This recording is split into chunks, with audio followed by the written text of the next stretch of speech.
Oi, Júnior. Olá, Rodrigo. Novamente aqui no nosso VMT Podcast.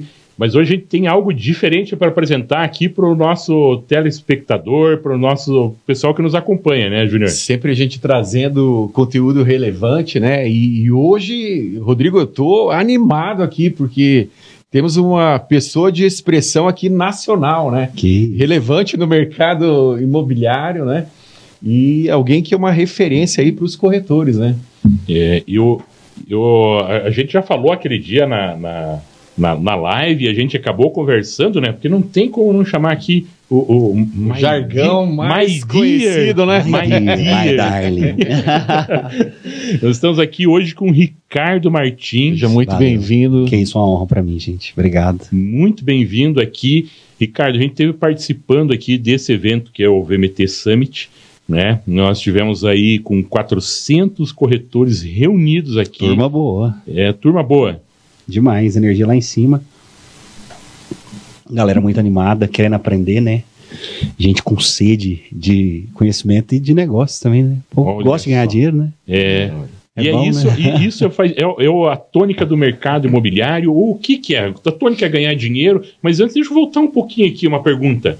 Ricardo Martins, quanto tempo no mercado imobiliário, Ricardo? Tem 13 anos. 13 anos. 13. Praticamente meu tempo de convertido. Antes do mercado imobiliário, eu trabalhava num call center, né? Uhum. Eu dava manutenção nos computadores lá da Oi. Na época era Brasil Telecom, junto com o Pablo Marçal. Olha aí, ó. A história, né? Trabalhava com ele, cara, nessa época. E aí saí, né? Conheci Jesus ali no call center. Aí a primeira coisa que eu fiz quando eu voltei, fui naqueles encontros de fim de semana, na segunda-feira eu pedi demissão. Uau! Aí dali começou a minha história como corretor de imóveis. Virou uma chave ali. Total. Não, foi interessante. Assim, não era nada planejado, né? Encontrei no jornal a proposta. Você não tinha em mente essa profissão? Foi procurar emprego. Mas tu saiu sem saiu, vou fazer a loteria, vou ver o que eu vou. Total. Foi mais ou menos assim. Total. Naquela época a gente procurava emprego era em jornal, né? Que já revela a idade da gente, né? Tô com 37 hoje. E aí eu lembro que eu procurei as vagas e achei corretor de imóveis. Mas o que te motivou aí? Você foi direto na MyBroker? Cara, era a primeira vaga de emprego que tinha. Eles ofereciam um salário, perspectiva de R$6.000. Isso há 13 anos era muita coisa, só que era perspectiva. Eu não peguei isso aí. Não tem salário, né? Pegadinha pra trazer você lá. Corretor não tem salário, né? Aí, mas só que eu não ignorei essa parte. Aí, assim, não exigimos experiência, damos treinamento e 6 mil de perspectiva salarial. Eu falei, isso aqui é pra mim. Esse trem de ser crente já tá funcionando. Primeiro mês, 6 mil, como que foi? Daí já chegou lá arrebentando, então. Arrebentando, assim, as dívidas, né? Porque eu fiquei 7 meses pra vender. Os boletos. 7 meses, Ricardo. Mas, Ricardo, você não é o maior expositor imobiliário. Tu já chegou lá, não era isso, cara, então. É uma jornada. Os primeiros 2 anos foram de muito fracasso. Muito fracasso. Eu não vendia, cara. Minha primeira venda de 7 meses foi pro meu pai. Meu pai comprou pra me ajudar. E ainda assim, fez o distrato 30 dias depois. E aí depois... A primeira venda. Ele aí desistiu após 30 dias. 30 dias. Aí depois de mais 7 meses eu fiz a segunda venda.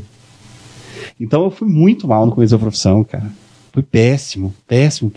Não desisti naquela época. O que fez não desistir? Porque tem muita gente que está assistindo a gente, né? E a pessoa começa também e de repente, por causa desses acontecimentos, de não engrenar... Eu tenho que ser sincero. Tem o cara que não desiste porque ele é persistente e tem outros que não desistem, como no meu caso na época, porque eu estava cansado de sempre... ser o pior. Então eu tinha recomeçado várias vezes. Então, assim, foi de covardia mesmo naquela época. Né? Então demorou a mudar essa chave na minha cabeça. Eu fui entender o que era ser corretor e abraçar a profissão para valer. Eu tava com 2 anos e pouco já de profissão. Aí começou a dar certo vendendo lotes. Olha aí, ó. Vendendo lote. Naquela época a gente vendia lote como? Não é, hoje tem o celular, você pega o mapa, bonitinho, disponibilidade. Naquela época era aquele mapão. Você abria lá, né? Você desdobrava ele um monte de vezes, tacava ele no capô do carro e marcava no marca-texto ali, né? o lote. A gente ia pro meio da terra, só tinha os piquetes. Tinha um sapato diferenciado para mostrar. Goiânia já usa, né? Mas usava uma botina, que eu tinha que andar no meio da terra. Então, esse foi o meu começo. Aí eu aprendi a vender imóveis com lote, sem internet. Era porta a porta, meu negócio era PAP. Era visitar de porta a porta. Eu tracei um raio de 1 quilômetro, então eu ficava visitando os comércios, lá perto do loteamento. E demorei a pegar o jeito lá também. Mesmo sendo lá que eu aprendi, demorou um bocado. Ouvi muito não, né? Passei muito perrengue. Era difícil para nós. A gente montava, era corretor de raiz mesmo, de montar barraca na beira das BRs, né? Então aquela barraquinha 2x2 pesada pra desgrama, você carregava lá dentro do carro. Eu tinha comprado um Palio parcelado em 60 vezes, e aí ela entrava de transversal assim na traseira do carro, assim, era 4 portas, e aí tinha aquelas cadeiras de boteco, que você dobra ela, né?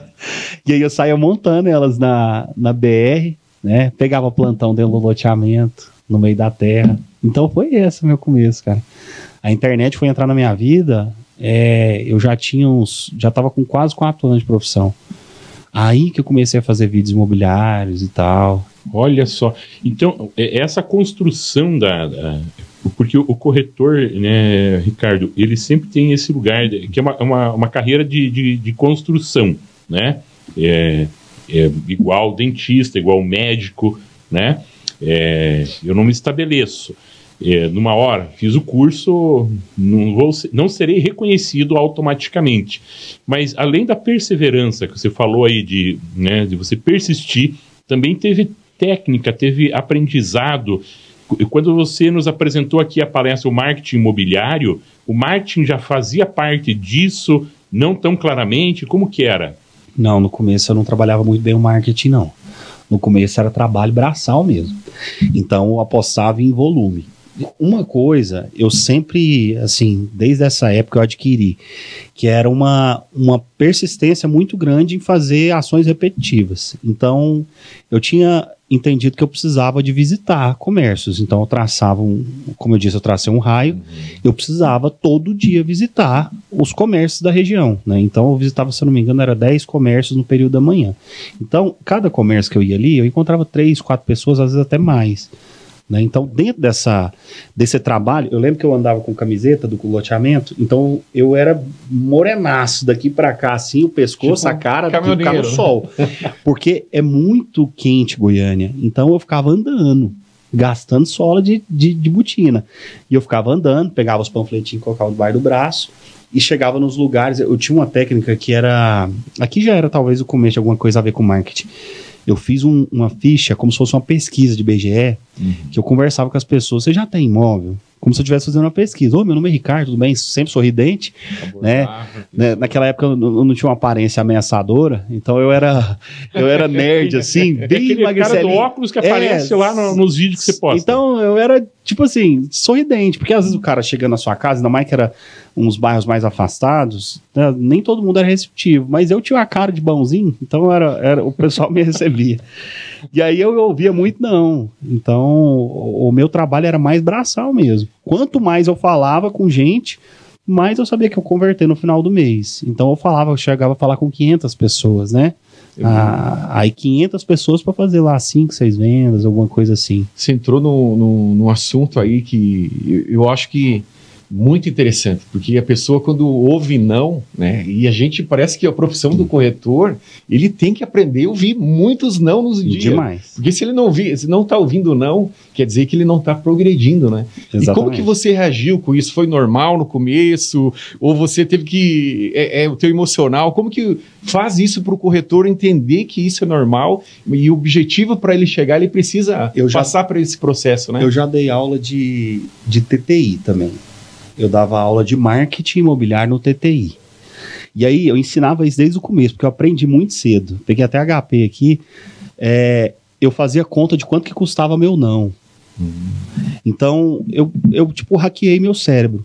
Eu pensava assim, a cada 100 pessoas que eu falo, eu ganhava lá, tipo, era 4, 5 mil reais. Eu não lembro exatamente a conta, porque fazia muitos anos.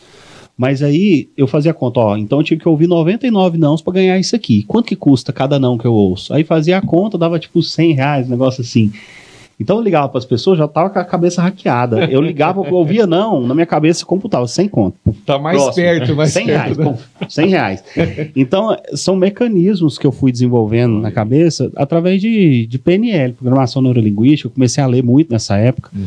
Né? Eu não era um cara que gostava de leitura, mas lá no loteamento eu contratei um coach uma época e ele me instruiu a ler. Né? Então ali eu comecei a entender que conhecimento era importante. Não tinha como ser só o trabalho braçal. Eu precisava de ferramentas a mais. Não dá para continuar. Não era sustentável ficar só naquilo ali. Eu queria crescer, né? Eu queria avançar. Aí foram entrando as outras técnicas, aprendendo sobre persuasão, aprendendo sobre utilizar marketing pessoal. Né? O dia que eu entendi marketing pessoal, aí meu jogo virou demais. Isso que eu queria te perguntar. E aí teve essa virada de chave, você disse que teve que a ver com o marketing, com a estratégia e a criação dessa figura do Ricardo aqui, sim, como o expositor imobiliário. Exatamente. Eu entendi o seguinte, o meu cliente tinha alguém vendendo um loteamento. O que fazia esse cara comprar comigo e não com qualquer outro corretor que podia vender? Porque lá, milhares de corretores poderiam vender o mesmo tipo de imóvel. Então eu entendi que a variável era eu. Eu precisava de ser o meu produto. Não dá para ser só o imóvel. Porque os imóveis acabavam, vendia a unidade, acabava o loteamento. Eu pensei, eu preciso criar uma aura, preciso criar algo em torno de mim para que o cliente queira comprar de mim, não comprar o imóvel em si. E aí eu entendi que eu era o meu ativo mais valioso. Aí comecei a investir em mim mesmo. Quando eu falo investir em mim mesmo, eu pensei na gente como um ser completo. Corpo, alma e espírito. Então eu pensei, eu preciso trabalhar meu corpo, minha aparência, minha fachada. Eu sou uma empresa. Então a minha fachada importa. Foi quando eu comecei a treinar, quando eu comecei a malhar, comecei a investir na lataria, arrumar, vai ganhando dinheiro, vai fazendo essa reforma. E aí, plantei barba, não tinha a cara muito pelada, peguei, fiz transplante, tirei barba daqui, coloquei. Olha aí, ó. Sério. E aí, eu fui fazendo tudo isso, então era o corpo, aí envolvia roupas, né, o jeito de me vestir e tudo mais. Tinha a alma, que era intelecto, então eu tinha que ser um cara interessante. Então, para se tornar interessante, eu tinha que aprender muita coisa, tinha que saber falar sobre muitas coisas, né? Tinha que ter conteúdo e repertório. E espiritualmente, eu tinha que estar bem, eu tinha que estar em paz, porque eu entendia que a minha profissão era parte do meu chamado. Né? Eu tinha muita clareza disso, e hoje está mais claro ainda. Né? Até comentei lá na palestra, está bem claro para mim que isso aqui é parte do chamado para mim. Então, quando eu entendi que eu precisava investir nessas 3 áreas, aí eu fiquei brabo, eu fiquei bom. Eu comecei a ter mais confiança, mais segurança para falar com os clientes, tanto cliente popular como cliente de alto padrão, já não fazia diferença para mim. Eu era um cara pobre, mas eu conseguia sentar na mesa com um cara muito rico. Eu era pobre assim, né? Ainda, na conta bancária ainda era, né? Mas na cabeça já tinha evoluído. Eu já sabia que eu ia ser bem sucedido. Eu já tinha uma convicção muito grande.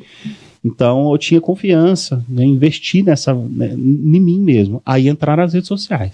Aí na rede social, eu coloquei tudo que eu tinha investido em mim em escala. A rede social, ela nada mais é do que isso, ela é escala. Ela é pegar você e jogar para milhares ou talvez milhões de pessoas assistirem. Né? Aí quando você alcança esse tanto de gente, aí, meu irmão, o negócio vai embora. Eu tenho uma pergunta para ti. Aqui o pessoal fez uma pergunta. Ricardo, você tem uma presença digital muito forte, com milhões de visualizações em redes sociais.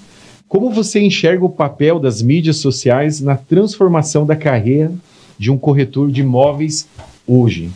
É possível uma pessoa não estar nas redes sociais hoje?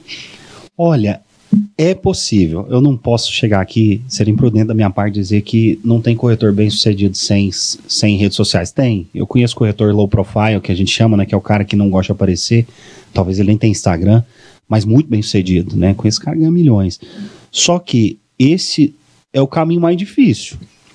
Então, se eu posso escolher, por exemplo, o cara que está entrando na profissão hoje, ou o cara que ainda não se encontrou, o caminho mais fácil é o da rede social. Para que ele vai dificultar as coisas? Ele pode até tentar jogar no nível hard, mas assim, engasgou aí, mano? Mas ele pode aproveitar essa escala do digital. Está disponível para todos. Então, eu acredito que ela é um atalho. Tá? Não vou dizer que ela é uma condição sine qua non ali, que se não fizer rede social não vai dar certo. Não, seria imprudência da minha parte falar isso. Mas com certeza absoluta, ela é um acelerador de processo. Não tem jeito, vai cara. Vai ajudar em muito, né? Demais, cara. É porque é aquela história, igual eu falei, é 24/7, né? É 24 horas por dia, 7 dias por semana. É você aparecendo. Enquanto nós estamos aqui conversando, agora é porque eu não estou rodando tráfego, mas é porque eu estou rodando, nós estamos aqui fazendo outra coisa, estou em casa, estou almoçando, estou viajando, estou de lazer e tem cliente me acessando. O pessoal tá lá, comprando, virando lead, se cadastrando em campanhas. Então, isso é muito bom, cara. Isso me dá mais liberdade, né? Dá uma liberdade geográfica, dá liberdade de tempo, porque a gente continua trabalhando o tempo inteiro. Então, se a pessoa quiser um conselho meu, eu aconselho trabalhar o digital. É a forma mais rápida de ganhar escala. Hoje a gente vê a tecnologia, ela falava assim em 18 meses uma mudança, né? Tá vindo, agora são poucos meses, a tecnologia já mudou tudo, né? Tá vindo cara, a IA com uma força aí, né, muito gigante para nos ajudar a gente focar o nosso tempo, né? O que você acha dessas tecnologias sendo aplicadas aí na profissão do corretor de imóveis, né? Olha, tudo é ferramenta, tudo é para facilitar os processos, né? Se você não utiliza ela ao seu favor, outra pessoa vai utilizar. Você vai ficar para trás. A inteligência artificial, por exemplo, a gente já está falando dela tem o quê? Tem mais de ano já. Uns 2 anos. Que ela está disponível, né, em larga escala, para todo mundo acessar a ChatGPT, por exemplo. O Gemini, né? E eu vou te falar, eu sou dependente daquilo lá hoje. Eu utilizo demais, eu utilizo para tudo, cara. Eu utilizo para tudo. Aquilo ali é um poupador de tempo. E o nosso ativo, cara, é o mais valioso que existe, o tempo. O tempo é algo que você não recupera, é a moeda que todo mundo tem igual, todo mundo tem tempo, né? Então, assim, o que vai me determinar se eu tenho mais liberdade geográfica, financeira, né, liberdade da minha família? É como eu otimizo esse meu tempo. Aí você pega essas ferramentas, cara, ela cria atalho para você, ela poupa seu dia, você trabalha menos horas com mais eficiência. Então não dá para ficar sem. E é tão simples. A inteligência artificial, ela pelo fato dela ser autoexplicativa, ela facilita demais. O corretor, ele precisa entender que é só conversar. Igual nós tá conversando aqui, você chega lá pro ChatGPT e começa a trocar ideia. Uhum. Eu instruo meus alunos... Quanto mais usar, você vai mais meus alunos, né, a conversar com ela. Fala assim, chega lá e conversa como se você estivesse falando comigo. Todas as dúvidas. Você pensa assim, Ricardo, eu peguei uma base de dados minha e implementei numa rede social, então ela fala como se fosse eu, dentro dos meus alunos. Então eu falo, conversa como se você estivesse falando comigo e pergunta, sua dúvida. Ricardo, como que começa? Por onde que eu pego? E ela vai te dar sugestões exatamente. Então aprende a conversar como se fosse uma pessoa. Cara, é bom demais, cara. Não dá pra ficar sem. Só que o corretor que não pegar isso aí, ele vai ficar para trás e ele vai ser ejetado. Vai começar uma peneira. Não tem jeito. Essa peneira, ela acontece de tempos em tempos, né? Ela vai vir de novo agora. Sarou, filho? Tá bom agora? Cara, já dei isso no meio de palestra. E na palestra não tem o que você fazer, né? Já teve situações, vamos entrar nisso, já teve situações que... Eu passei mal, desmaiei no meio de palestra, né? Então, esses dias, eu fui fazer uma palestra agora, acho que tem umas 2 semanas, passei mal no palco, acho que eu tinha recém pegado Covid de novo, estranho, cara. Que raiva desse negócio. Covid de novo. Esse trem já é antigo.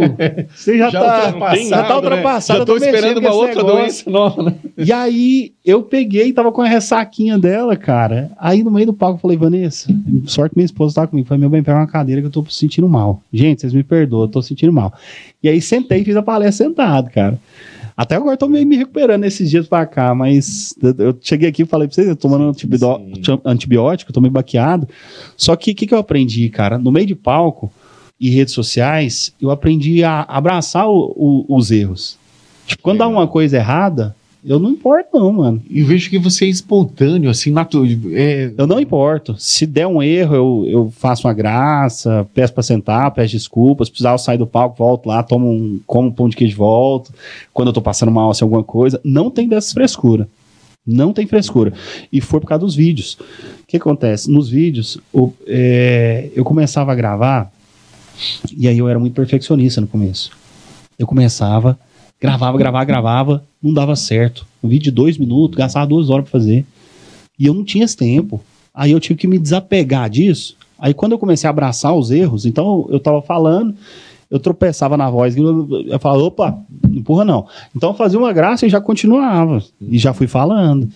Né? Eu errava uma palavra, pedia desculpa nos vídeos, tropeçava, continuava o vídeo. Tava andando dentro do imóvel, tropeçava, continuava, dava risada. Questão de ser espontâneo, parece que, pelo menos nos teus vídeos, me parece isso, que você traz o sentimento daquele momento, né? Exato. Eu tô vivendo aqui, olhando para essa cozinha, parei de fazer roteiro. Entrando nessa sala, você consegue levar. Parei. Entrou aqui, falou, cara, parei de fazer. Eu gastava muito tempo fazendo roteiro. Olha só, sempre, não sei se você reparou, desde o começo estou falando em otimização de tempo. Uhum. Tempo é o meu ativo mais valioso. Né? Então, eu aprendi a fazer as coisas da forma mais simples possível. Mas os meus vídeos bagagem, são as coisas mais chegar simples. Lá também fazer... Você já tem uma bagagem. Eu converso com... Às vezes, alguns imóveis, eu conversava com o proprietário. Eu falava, não, você me explica, me vende. Você estava vendo com ele. Me vende. Eu falava, me vende a sensação aí. que às vezes, vídeos que eu assisti teu, e foi tão gostoso, porque parece que você estava conhecendo e ficava maravilhado. Olha isso aqui, olha. Você transmitiu o sentimento para a pessoa. Né? E aí... Começou como? Para otimizar o processo, porque tem alguns vídeos, igual aquele lá tem o único vídeo produzido que eu fiz na vida, muito produzido, que é o do Backstreet Boys lá, que eu faço, vou até, né, tá lá na minha rede social, depois quem não viu, assiste lá, tá fixado. Esse vídeo foi o único que eu gastei muito tempo para produzir. Os outros, cara, eu chego aqui com o celular e sai gravando, sai falando, não tem edição, não tem nada. Por quê? Porque eu precisava, às vezes, produzir na minha época, assim, de ouro, que eu tava produzindo muito vídeo por dia, eu precisava produzir 3, 4 vídeos por dia. Eu não tinha tempo para ficar pensando em edição, em montar a equipe, fazer essas coisas. E o corretor, muitas vezes, ele não tem esse recurso. Tem uma equipe que vai lá fazer filmagem profissional. Se puder fazer isso, beleza, mas eu precisava volume. Eu precisava de colocar volume, cara. E aí o volume permitiu alcançar muita coisa. E eu tava fazendo umas contas, meu YouTube tem, acho que uns 1.600 vídeos. O Instagram, eu acho que tem mais de 4.000 vídeos. De postagens tem mais de 6.000. O TikTok tem mais de 5.000 vídeos. Então, assim, no total, sei lá, gravei mais de 10.000 vídeos. Não tem como você não ficar bom, cara. Então, é tipo assim, ó, a maioria vai ser ruim. Uhum. A maioria. Só que aquele percentual bom, que são os 20%, né? viraliza e me estoura. Você entendeu? E você, aonde, pelo menos para mim, entendeu? Aqui, nós aqui no Sudoeste do Paraná, para mim chegou um vídeo, 2020, de repente, que me chamou a atenção, porque eu morei algum tempo atrás em Goiânia, e chegou lá o cara... Do Audi. Laranjado. Então aquilo falou assim, para você que diz que Goiânia é roça. Então, aquilo ali foi... então já tinha toda uma produção, já tinha um conteúdo. E por que você escolheu o TikTok para entrar ali, para viralizar? Já entendia disso, Ricardo? Não, foi no começo da pandemia, a gente teve o primeiro lockdown, a gente ficou bloqueado em casa, né? E aí aquilo ali me deu desespero. A gente já tinha, nessa época, se eu não me engano, 18 empresas. Né? A gente tinha 18 imobiliárias? A gente tinha 18 imobiliárias já. E aí eu chamei todos os sócios, reunião extraordinária, era num domingo, né, quando a gente recebeu o aviso. Aí, lascou, nós nem pode trabalhar, tem que ficar em casa. Como que a gente vai fazer? Aí eu pensei em uma estratégia para mostrar os imóveis de forma digital. E aí comecei a matutar em redes sociais. Era difícil fazer pitch naquela época. Uhum. Você ligar para uma pessoa e ofertar um imóvel, o cara tá preocupado se ele ia viver. Ele não tá nem querendo saber de imóvel. Ele se ofendia de você ligar. Tinha outra prioridade naquela hora. Naquela época, a pessoa se ofendia de se ligar para ele e falar de venda. Aí eu pensei, como que eu faço para alcançar o coração desse cara? Eu vou trabalhar de uma forma descontraída. Comecei a fazer o TikTok, eu vi que era uma linguagem descontraída, era engraçada. Então eu entrava no coração das pessoas e na casa das pessoas, às vezes através do filho, através de alguém que trabalhava lá, da esposa, do esposo. Enfim, eu entrava de uma forma bem-humorada. Foi ali que eu comecei a utilizar um pouco mais de entonação vocal. Hoje é porque o nariz tá meio entupido aqui, mas normalmente eu my dear, my darling, né? Então eu mexo na voz. Então eu fui testando essas coisas E foi dando certo. Eu tinha ouvido um cara que chama Gary Vee.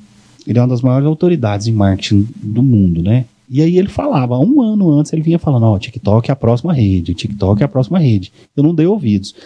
Até que um dia um amigo nosso, é um corretor, ele é conhecido em Santa Catarina, Guilherme Pilger. Né? Hoje ele é meu aluno, e o Guilherme, nós fazíamos parte do mesmo grupo, ele e o Cleverson Passo. Eles falaram, ó, Ricardo, a gente consegui alugar uma cobertura de 3 milhões pelo TikTok. Uai, esse trem funciona. Aí eu comecei a dar mais atenção. Rapaz, eu falei, ó, então eu vou fazer esse negócio, vai dar certo. Eu lembro que no primeiro mês eu fiz 100 mil seguidores. Uau! 100 mil. Na hora que eu vi o poder daquilo ali de viralização, eu falei, nossa, o que eu perdi? Eu ultrapassei meu Instagram. No primeiro mês, eu ultrapassei minha rede social que tinha anos. Conseguiu ainda surfar essa onda aí. Nossa, aí foi seguido, ó. 100 mil no mês, 200 mil, 300 mil, 400, e não foi parando. Tô batendo agora 3 milhões. Uau! Só no TikTok? Só TikTok, cara. Só TikTok. Então, ela é muito viral. Ela é muito viral. Então, é uma ferramenta poderosíssima.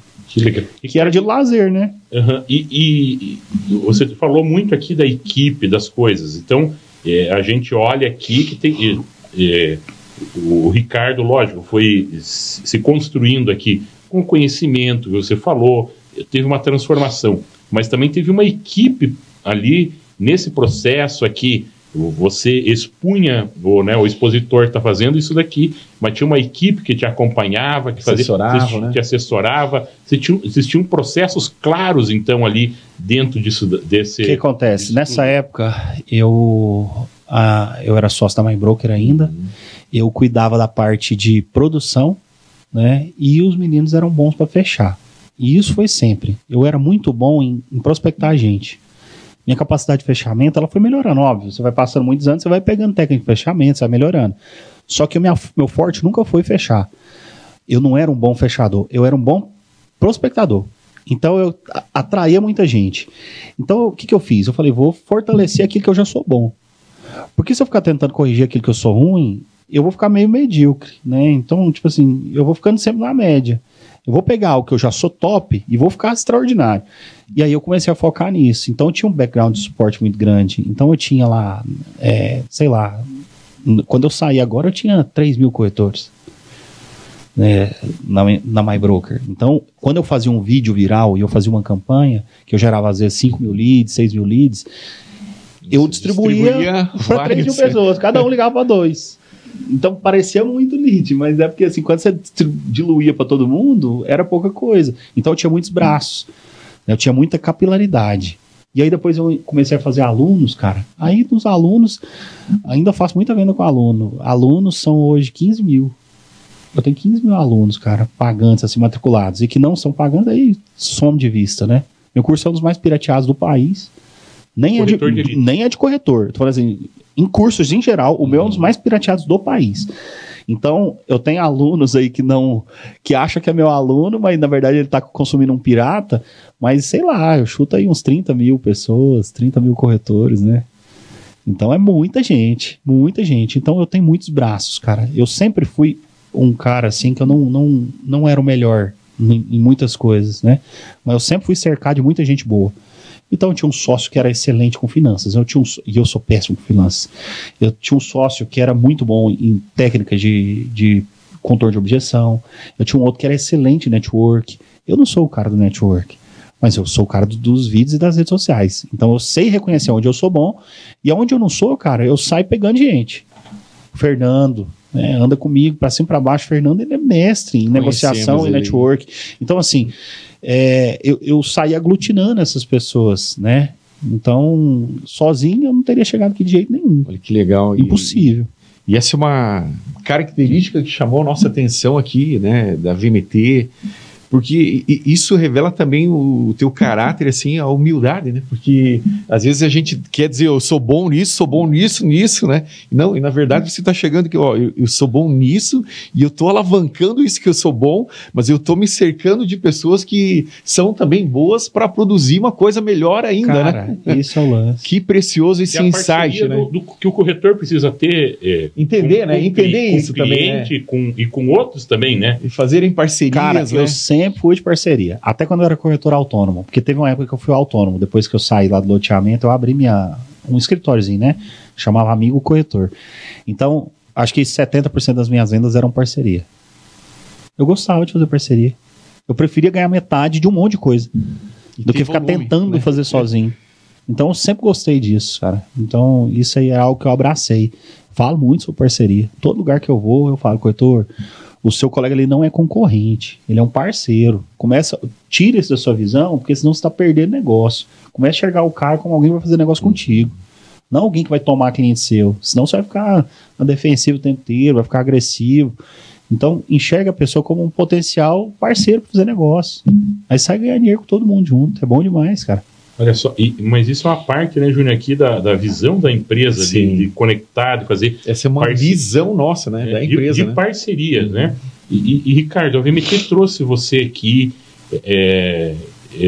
para o Sudoeste, né? Nós temos um objetivo, inspirar os corretores, porque quando você olha que está contando essa trajetória, né, de um garoto que saiu de um call center, e se tornar, né, um especialista aqui, alguém de uma referência. Mercado, né? O que você achou aqui do mercado interior? Eu tenho visto que você tem viajado para vários lugares aqui, menores também. O que você acha aqui do interior e como ele se compara com os grandes centros aqui? Olha, assim, por coincidência, é um mercado que eu atuo muito bem, né? Porque foi minhas raízes, né? Igual eu comentei com vocês aqui. No começo da minha história, meu negócio era vender lote. Apesar de eu morar em Goiânia, os loteamentos que eu pegava eram sempre na saída da cidade. Então acabava que eles eram margem com os interiores anexos ali, né? Então eram cidadezinhas vizinhas. Então já estou acostumado com esse contexto. É algo que eu vivi, eu experimentei. E eu sei o quanto que isso é promissor, cara. Quem via de fora, olhava o corretor às vezes na beira de BR, achava assim, não, coitado do cara. Coitado, não sabia o tanto que o cara estava fazendo de dinheiro. Porque se você entende o negócio, ali era dinheiro na hora. Eu gosto disso, cara. Eu gosto de vender lote, eu gosto de trabalhar isso. Então, eu estou acostumado com esse contexto. A cidade aqui, eu tive a oportunidade de conhecer pouco ainda, né? Mas eu só ouvi falar bem. Né? Eu só ouvi falar bem da cidade, né? Fiquei feliz de estar aqui. E quando falaram dos produtos que vocês trabalham, aí eu me identifiquei mais ainda, cara. Muito bom. Foi a mesma coisa de reviver uma parte da minha história, cara. Olha. É gostoso isso, cara. Tô feliz. E o mercado pra cá, eu não sei. Aqui eu não tenho explicação para isso, mas normalmente Sudeste, menos Goiás. É engraçado, profeta na própria terra parece que ele não tem honra, né? O povo lá não ouve, né? Não ouve a pessoa. Não sei se é porque o povo viu eu crescendo ali, mas de cá o povo gosta de mim demais, cara. Olha só. Cara, é muito gostoso. Eu venho pra cá e tem muito aluno, a maior parte dos meus alunos são pra cá. Não sei se é o sotaque, o povo gosta. Tem alguma coisa. Olha que... Eu me sinto muito bem aqui. Que honra, né, hoje, né, Rodrigo, ter você aqui conosco e para finalizar, né, Ricardo, que pena que estamos chegando aqui ao final dessa conversa, né, mas eu queria que você olhasse para a câmera ali e deixasse uma mensagem para os corretores. Os corretores aí que estão passando por dificuldade, precisam entender essa perseverança que houve em você. Sabe, quando eles olham e você se abriu, falou, eu não fiz venda, eu tive dificuldade. Então, e você mostra hoje o outro lado, né, de sucesso, né? Queria que você deixasse uma mensagem para esses corretores, né? Tá. Olha só, eu vou dar um exemplo que eu li num livro. Teve uma faculdade que tinha uma matéria que era de fotografia. E aí o professor decidiu avaliar a turma de duas formas diferentes. Ele pegou metade da turma e avaliou da seguinte forma: vocês vão apostar no volume. Quem tirar mais foto, é assim que você vai ser pontuado, né? Vocês vão receber a qualificação com a quantidade de fotos. Na outra metade da turma, seria pela qualidade. Seriam as melhores fotos, seria o critério para avaliação. Passado o semestre, foram avaliar, né? E, curiosamente, as melhores fotos eram da turma que apostava no volume. Por quê? Porque erra mais, cara. Quanto mais você errar, mais você acerta. As pessoas às vezes estão tentando, não, peraí, quando eu for muito bom eu começo. Quando eu for muito bom para fazer vídeo, quando eu tiver o melhor celular, quando eu tiver o melhor microfone, eu começo. Quando eu tiver falando muito bem, eu começo. Não é assim. É quanto mais você fizer, melhor você se torna. É apostar em volume, é trabalho braçal. Então, por que eu tenho a maior rede social dentro do mercado imobiliário? Porque eu viralizei mais vídeos. Mas por que eu viralizei mais? Porque eu fiz os piores também. Os piores vídeos, se você for procurar, os meus, os melhores também. Então, assim, no volume, a gente acaba ganhando, né? Então, você se constrói como profissional fazendo. É no erro que você cresce. Não é só no acerto. Né? O acerto ele vai acontecer no meio de um volume de um monte de erros, né? É igual o não. Você ouve um monte de não para ouvir alguns sims, mas só que esse sim te deixa rico. Né? Então você tem que estar acostumado com isso. Então aposte na sua carreira e faça. Não fica parado. Continua avançando. Mesmo que você não esteja satisfeito com o seu resultado. Ah, mas eu não estou bom. Não, você vai. Bom você se torna. É parte do processo. Você se torna bom. Né? E eu acho que é isso. Cara, que legal, Júnior, a gente poder estar aqui hoje aqui.